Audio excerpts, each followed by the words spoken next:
अस्सलामुअलैकुम, मेरा नाम अली है और आज मैं आपको अपनी बिजली के नए कनेक्शन की पूरी कहानी सुनाने जा रहा हूँ, ताकि आपको वो सारी भाग दौड़ ना करनी पड़े जो मैंने की। सबसे पहले मैंने डिस्को ऑफिस से एनेक्स आई फॉर्म लिया, ये फॉर्म ऑनलाइन भी दस्तयाब है। फिर मैंने अपना शनाख्ती कार्ड, CNIC, इसकी फोटोकॉपी और प्रॉपर्टी के कागजात जैसे सील डेड या अलाटमेंट लीटर जमा कराए। एक एफिडेविट भी बनवाया जिसमें तमाम मालूमात की तस्दीक की गई। फिर मैंने एक लाइसेंस याफ्ता इलेक्ट्रीशियन से वायरिंग टेस्ट रिपोर्ट और साइट प्लान बनवाया, खास तौर पर अगर कनेक्शन कमर्शियल हो तो ये लाजमी होता है।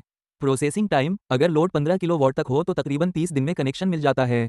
15 किलोवाट से 1 मेगावाट तक के लिए 30 से 120 दिन और अगर हाई वोल्टेज कनेक्शन हो तो तकरीबन 496 दिन भी लग सकते हैं।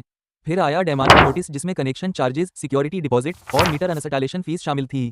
अदायगी के लिए 30 दिन का वक्त मिला और अगर ज़रूरत हो तो एक्सटेंशन भी मुमकिन है।